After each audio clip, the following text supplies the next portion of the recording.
विषयच जरा हा गंभीर आहे आणि बेसिकली याचा टायटलही तुम्ही बघितलं असेल की 26 नोव्हेंबर आम्ही हे टायटल घेतलेलं आहे आणि तो आपला भारतीय संविधान दिन आहे. पण ज्या पद्धतीनं आता आपण बघतो की आम्ही स्वतः गावखेड्यांमध्ये आमची राहण आहे, आमची शेती गावखेड्यांकडे आहेत, आम्ही तिकडे वावरत असतो. तर बऱ्याच लोकांना 26 नोव्हेंबर हा दिवसच माहिती नाही आहे. लोकांना 15 ऑगस्ट कळतं की नाही बाबा, सकाळी आंघोळ बिंघोळ करून जायचं असतं, प्रार्थना विर्थना करायचं असतं, झेंडा सलामी द्यायची असते. ह्या सगळ्या गोष्टी 15 ऑगस्टला आणि 26 जानेवारीलाच आपल्याला पाहायला मिळतात. पण त्या दिवशी 2 दिवसाअगोदर ते सगळं वातावरण निर्मिती सुरू होऊन जाते, देशभक्तींची गीतं, हे सगळ्या गोष्टी.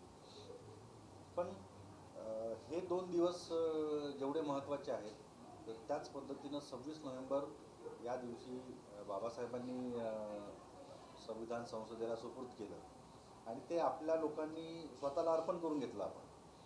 तर हा दिवस म्हणजे आधी जर तुम्ही इथून 2000-4000 वर्ष अगोदरची जर सिच्युएशन बघा, तर लोकांना साधं कुणाच्या समोरून जायचा अधिकार नव्हता, तोंडवर करून बोलायचा अधिकार नव्हता, बोलताना तोंडाच्या समोर हात ठेवावा लागायचा, किंवा खानपानातच सुद्धा लोकांमध्ये जो एक गुलामी एक प्रकारची जी होती, या सगळ्या गोष्टीचा विचार करून जे बाबासाहेबांनी संविधान आपल्याला दिलं, तर हा आपला सर्व भारतीयांसाठी तो मुक्तीचाच मार्ग आहे.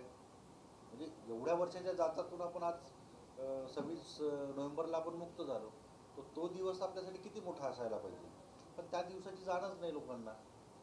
तर आम्ही काही गोष्टी आता प्रत्यक्षरित्या बघितल्या, असं वाटलं की या कुठेतरी या विचारसरणीला आपण आघात केला पाहिजे आणि या विषयाचं एक अवेअरनेस व्हावं, लोकांमध्ये संविधानाची जागृती व्हावी, लोकांना स्वतःचे हक्क अधिकार कळावे.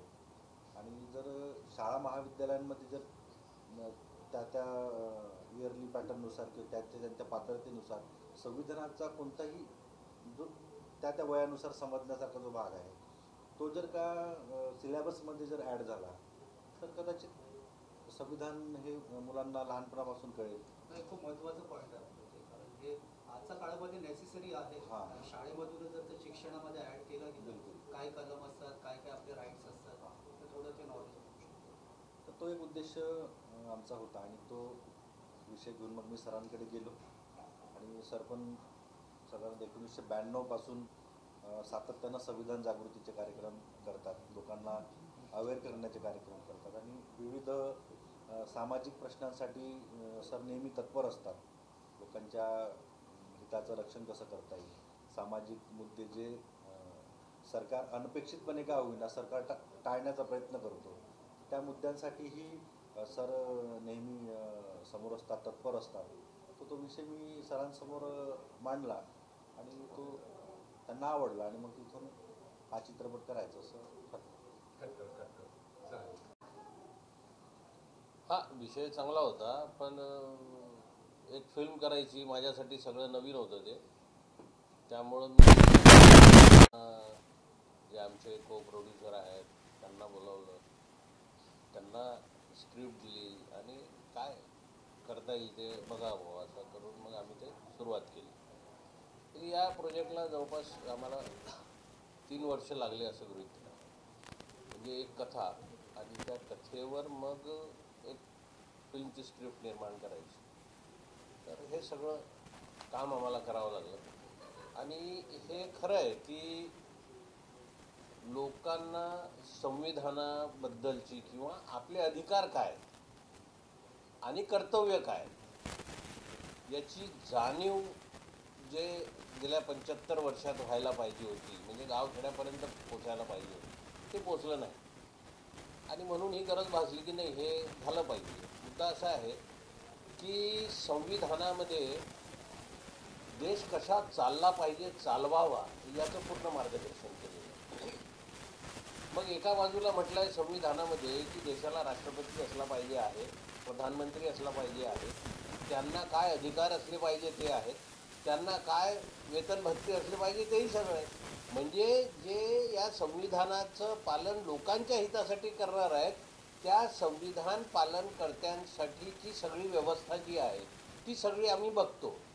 पण ज्यांच्यासाठी संविधान आहे त्या संविधानाचा लाभ त्याला मिळतोय का? त्याला माहीतच नाही त्याला काय अधिकार आहेत. आता त्याच्यासाठी लिहिलेलं कलम, एक मिनिमम वेजेस ॲक्ट, कामगाराला कमीत कमी किती पगार मिळाला पाहिजे ग्रामीण भागामध्ये शेतमजुराला किंवा रोजगाराला, हे नमूद आहे किती असलं पाहिजे. त्याच्यावर कायदा आहे. हे का कायदा आहे? कारण सगळ्यांना जगण्याचा अधिकार आहे, हे कलम संविधानात आहे. जगण्यासाठी त्याला काम मागण्याचा अधिकार आहे, हे आर्टिकल नंबर 41 सांगते. आणि जगवण्याची जबाबदारी कोण आहे? ज्या राज्याचा रहिवासी आहे त्या राज्यात मला म्हणू देतं का?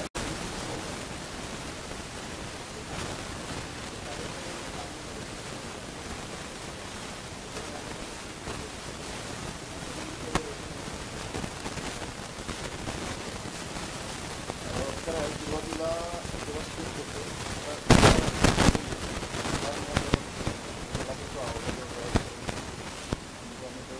वाचले तर एकदम लागलं मला नाही यावरती झालं पाहिजे चांगलं.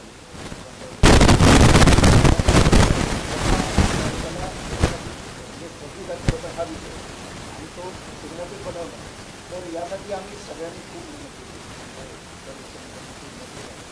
तर त्यावरती बसून ते अगदी सिनेमॅटिक केलं आणि त्यानंतर त्याचाच एक भाग म्हणजे कास्टिंग.